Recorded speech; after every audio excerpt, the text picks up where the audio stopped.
this is week 4, the final week of our training series. So, congratulations on your commitment to being here, to spending 4 weeks with us, to learning the skills of organizing in your workplace. Um, Having gone through these 4 weeks, we want to support you in your journey as you take the skills you've learned here and the concepts we've worked through into your workplace, into your lives.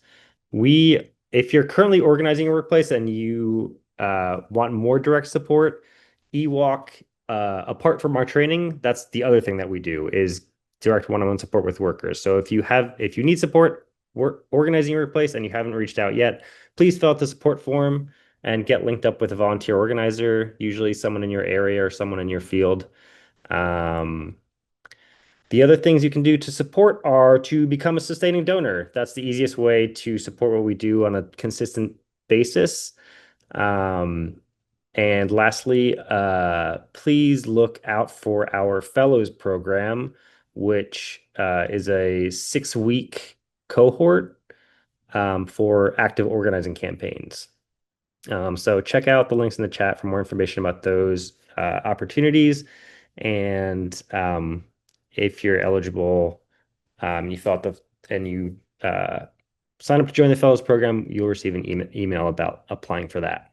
So let's get to it. It's our last session. You'll remember in week 2, we talked about the first steps of the organizing conversation, right? Socializing, getting your coworkers' issues and agitating them to take collective action. And last week, of course, we talked about making a plan to win and taking escalating actions. So today we're going to hear about how the boss fights back and how you can help your coworkers move past their fear of the boss, who it turns out is extremely predictable. So we'll learn about the boss's predictable campaign. So without further ado, I'm going to pass it over to our speakers today, Clarissa and Parker, and they can introduce themselves. All right. My name is Parker Davis, pronouns in the all. I am a barista at the Blanco and Wurzbach Starbucks store in Texas. My store unionized back, I think now in August of 2022. And since then, I've been able to be a bargaining delegate for my store, where we bargained against Starbucks last year until they gave us a quite insulting economic offer. And now we are raising the tension and telling Starbucks, if you're not going to meet us at the table, we might have to go on strike. I love it. I love it. I love watching all the strike threat imagery on social media. So good. Hey everybody, I'm Clarissa Redwine. I use she, her pronouns, and I organize in the tech industry. I helped organize Kickstarter, and my comrades still there are fighting for their second contract and about to go on strike. Yeah, very exciting. And we're here to talk about inoculation. Um, Parker, on a scale of 1 to 10, how important is inoculation, would you say? I have to say, as someone who lives in the South, it's probably an 11. It feels like it's always something that I need to continuously both do and train the people that I'm teaching. Nice, nice. We're here to talk about the process of giving our coworkers a little taste of the anti-union rhetoric and the anti-union strategy the boss will deploy when you're organizing. It's very predictable. There is a standard playbook that most bosses use. And by giving people a little taste of what they're going to hear, you will allow them to understand how to respond and identify those manipulation tactics. Yeah, so we're going to be going through some major tools that organizers use and also some of the things that the boss does very reliably every time. And yeah, how to actually approach your coworkers and talk about it. Okay, so Parker told you all it's so important to inoculate. Here are some of the reasons why it is so important to take time to do a one-on-one and ask your coworkers, like, hey, we're about to go up against the boss, or we're about to start organizing more openly. What do you think management is going to do? How should we prepare for that response? And this does several things. First of all, it exudes confidence to your coworkers and shows everyone that workers are prepared for this kind of fight. They're prepared to go up against the boss. It also proactively steers the conversation in a more united, resolved direction where it's harder for the boss to twist things. It's harder for them to control this conversation that all workers are having about whether or not you deserve a union. It also builds trust because it shows your coworkers that you are in it together, you are ready to win together, and also that you are on the same side that clearly the boss is not on. Otherwise, they would not be telling you these lies and this rhetoric. And also, it takes a moment to say, hey, the boss will probably fight us on this. And your concerns about how they're going to fight us are valid, but we have strength in numbers. Yeah, and it just keeps everyone on track. So, Parker, I wanted to ask you, how would you prepare a coworker to hear the boss say something like, "You'll be forced to pay high dues"? Like, do you have a tool or an approach for navigating that kind of rhetoric? Yeah, something that I've always used is called AAR, or answer, affirm, and redirect. So I might affirm it by saying, I understand that worry. We don't want to lose money while fighting for dignity in our workplace. And then I can answer in a clear and direct fashion. Basically, we are the union and our union is democratic. We would never bargain a contract where we lose money. That's antithetical to our fight right now. It's why we're fighting, because the boss makes so much more money than we do. And then reframe it. I've heard about these hour cuts, and it means that we're all getting less money. But we're planning a march on the boss where we can actually try and fight for the hours that we deserve. Are you ready to talk about that now? Okay. Yeah, that being that practiced, as Parker just demonstrated, takes a lot of practice, a lot of one-on-ones, and we're going to talk about how you get that practice throughout your organizing campaign a little bit later. So, yeah, excellent, excellent example, Parker. Um, so in almost every union drive, the boss will run to a highly paid consultant to help them bust the union. And these lawyers are highly trained. They bring in scripts, they bring in a playbook that is tried and true for busting the union. And they will sit down all of the managers, all of the executives, and train them on anti union rhetoric, anti union talking points, and they will also train them on how to flood the workplace with these talking points and with misinformation. And their ultimate goal is to confuse workers, create a bunch of noise, and burden workers with so much misinformation. Um, yeah, Parker, I'm wondering if you saw a change in your workplace once management started working with these anti-union consultants or these union busting law firms, like did it become more aggressive? What happened? Yeah, absolutely. After we had actually been certified and won our fight, we had our drains back up with dirty water, and they refused to pay us for those hours missed. So we had to sit in a room against these Littler Mendelson lawyers for 5 hours, where they were trying to grill us over demanding extra money from the company. And we have to repeatedly push back kindly and say, no, that's not the case. We just want the money that was promised to us in your own policy. And they always are trying to get you to react and always trying to act aggressive, and then label you as the aggressive union. Absolutely. Sowing division, making it feel like it's not a good look to be associated with the union. Like that's totally within their wheelhouse. Um, Okay, so here's a real example of union busting literature in the wild. So this is a flyer that Chipotle dropped, and they're basically undermining unions altogether. They're trying to say, hey, unions are so old, no one's in a union anymore. And something that the Chipotle workers did was before this flyer ever dropped, because they were doing inoculation, they showed the very graph that you see. You see the line declining, and it says union membership rates in decades of decline. So they showed another graph that mirrors it that shows wealth inequality going up as union rates go down. And they showed that to their coworkers far before their coworkers ever saw this bullshit flyer. So they were very prepared, and all of the workers at Chipotle looked at this and said, "Wow, our boss is really trying hard to lie to us to convince us to vote no against a union."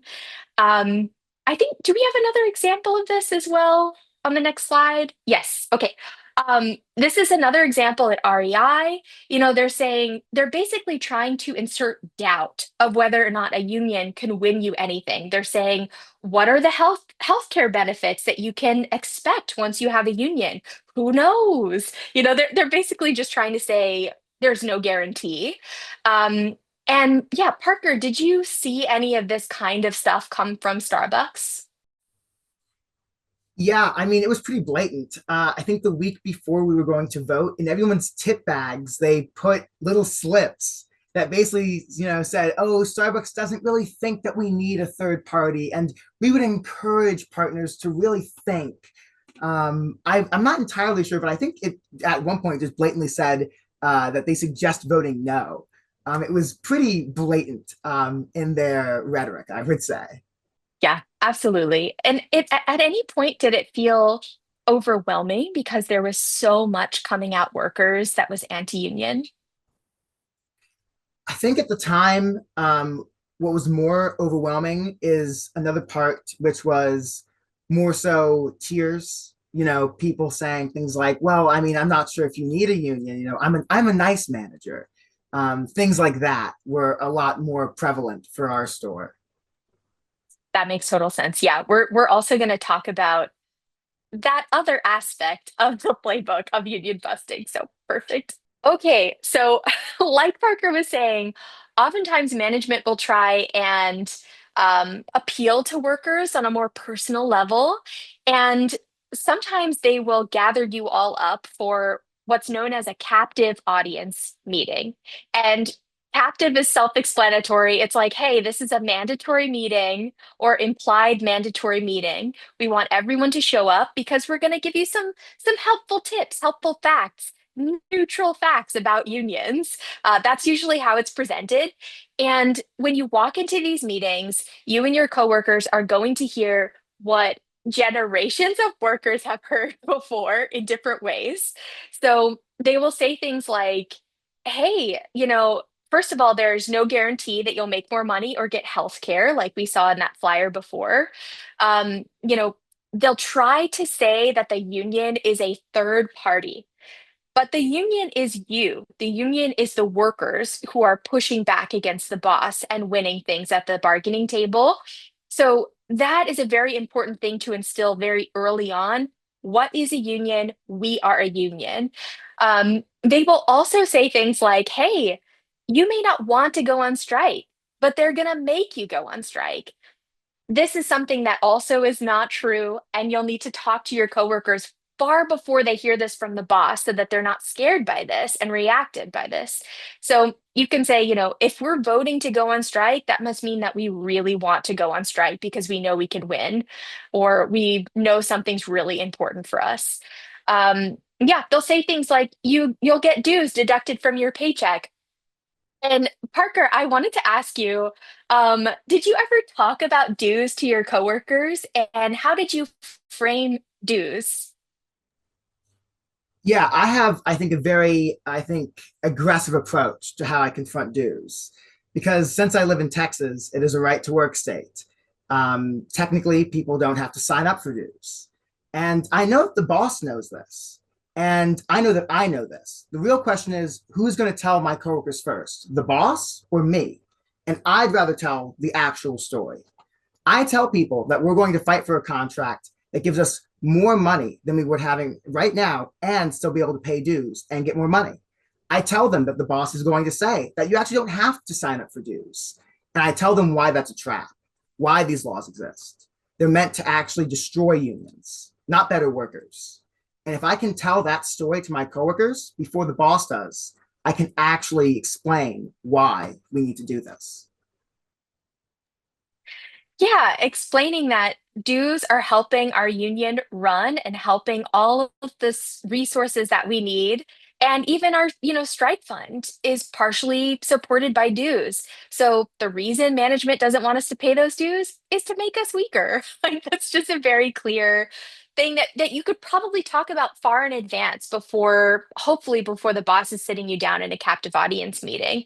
And another very common thing we hear is the union, and they're usually third partying the union, doesn't share our values. And this comes up in various ways. They'll say things like, union organizers are troublemakers, they're outside agitators, they're lazy, like all of these things. But then they will also try to say things like, look at what the national union that's supporting your union has donated to. Look at what they have supported in the past.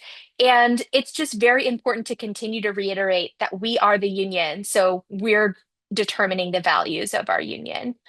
Um, okay, this is going to be good. Like I said, the purpose of my visit out here is purely informational. It, when we get to the vote, whichever way you vote, like we're still working together regardless of how it goes afterwards.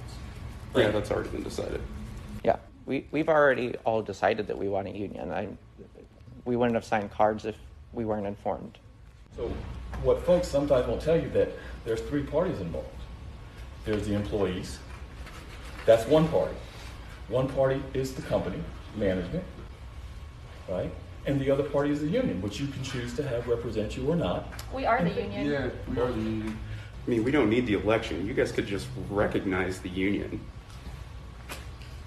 You're absolutely correct. So in the world of what we'll call third party vendors, your company can decide it's no longer a value proposition for them to work in there, right? And they could say, we're not going to do Google Fiber anymore, Right. as an example. So Are you willing to put that in writing? Yeah, are you saying that if we unionize, we're going to close? No, not at all. It sounds like No, you're it sure insinuating. Yeah. Like that. No. See, I don't know how you heard that.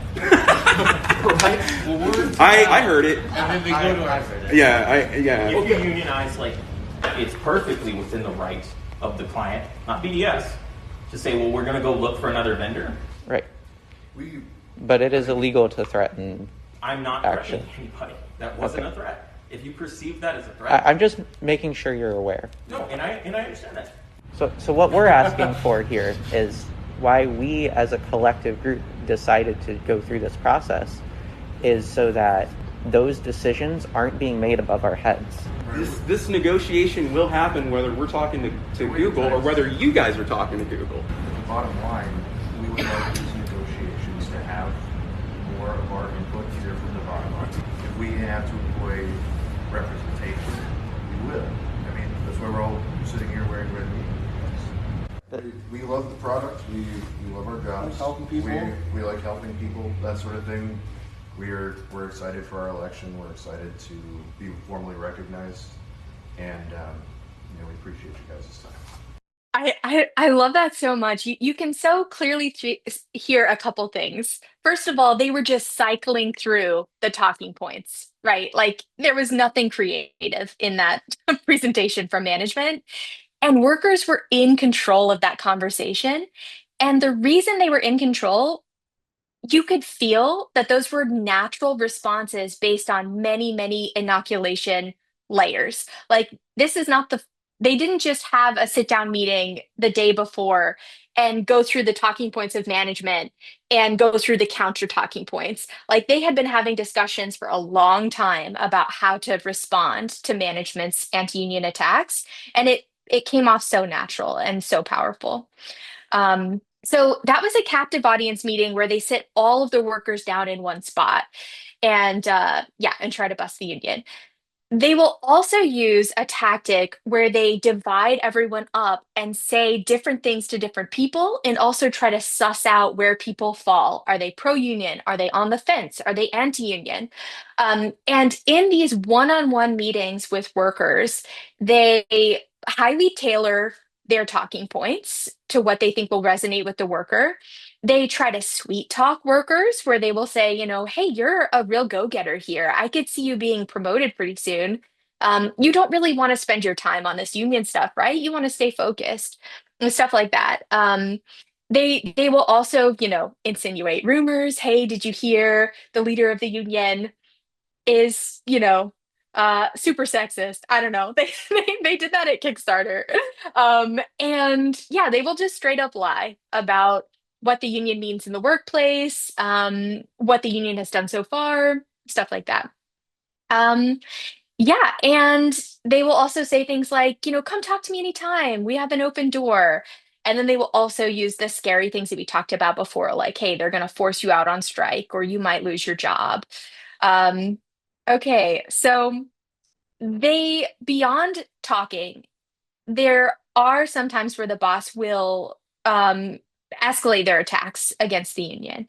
So discipline is a really important tool for that. They will write people up for infractions, things that you would never get written up for. Um, Parker, did you see examples of that at Starbucks? Yes, I did. The attendance policy at Starbucks was that there was an assumed 5 minute grace period, and people, never really got written up for stuff like that. At least if you were, 3 minutes late, 3 minutes early. The moment that we started getting like a month into organizing and management found out, all of a sudden people are getting written up and it's saying, oh, well, we found that not only were you late 30 minutes, about 3 months ago, but, a few days ago you were late by 2 minutes. And that's technically against the policy as written. So we're going to have to give you a second warning or your final warning. And yeah, trying to use it as pretext to just fire people. Yeah, absolutely. It is one of their number one tools is just to rack up pretext against people. They'll also, oh, um, okay. So I think, yeah, I think on the last slide, it was important to note that part of the inoculation process is informing people of their legal rights. Like, the boss can't fire you. They technically can't close the workplace to stop a union fight. But what's really important is we need to be real with our coworkers. They can sense when you're not being upfront. And even though there is labor law protecting us, where our real protection comes from is strength in numbers. So workers need to be working together to protect each other on the job. Okay. So how do we as workers fight this anti-union and anti-union rhetoric and strategy from the boss? First of all, we want to make sure we're reaching as many workers as possible so we have strength in numbers and we have inoculation as part of our conversations along the way. And we also look out for moments where the boss could be ratcheting up their anti union campaigns. And we keep our messaging positive. We want to improve the workplace. We want to make it better for workers. We want to meet the values of the workplace. Whatever people care about, you want to have a unifying positive message that can overcome the fear and division sown by the boss. Um, and yeah, like also making things really fun. Like, Parker, do you have a story of something really fun that happened that was building solidarity? Actually, our most recent strike, we had reached out to our local DSA chapter, and we said, hey, we're going to be going on strike, and we really want to make this a fun one. And we pitched the idea of a strike kitchen. Well, we threw together some planning in about a week or less, and we were able to be on the picket line. We called it the picnic line.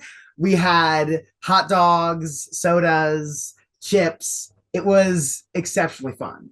And a lot more, of the customers that would usually just drive by actually stopped by and said, hey, what's going on? And we got to chat with them, meet with the community. It was really fun. Awesome. Yeah. And we mentioned this before, but the union busting strategy is to sow fear, create division. The workers' unionizing strategy is to build solidarity and hope and stay unified. Okay, so we mentioned this before, but inoculation is an ongoing process. It's not a one-time thing. It's not a right before we're going on strike, let's do inoculation. You want to constantly be talking to people about what they think the boss is going to do next and how we counteract that, what they think the boss is going to say next.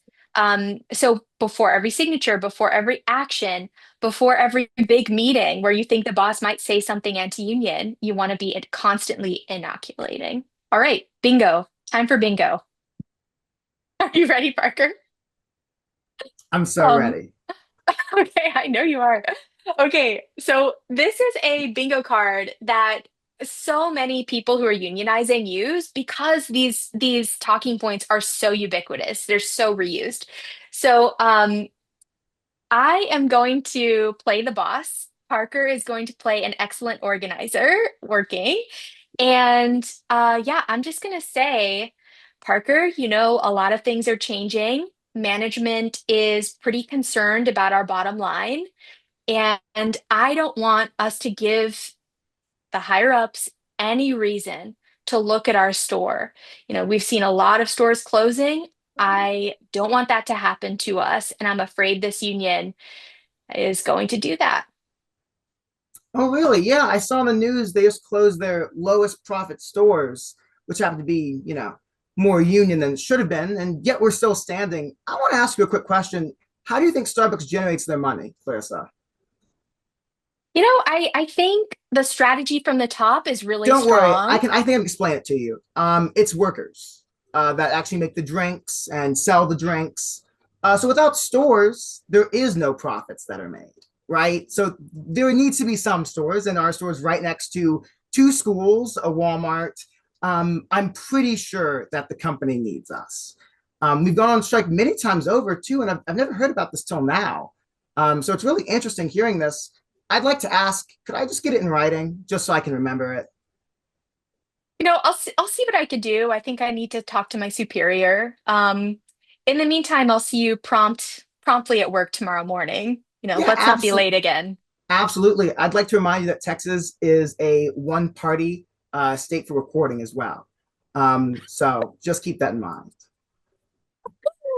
Amazing, amazing. Okay, claps for Parker, everyone. That was awesome. Yep, you too can be this excellent at union busting bingo with a little practice. Yeah, so some core concepts to keep in mind.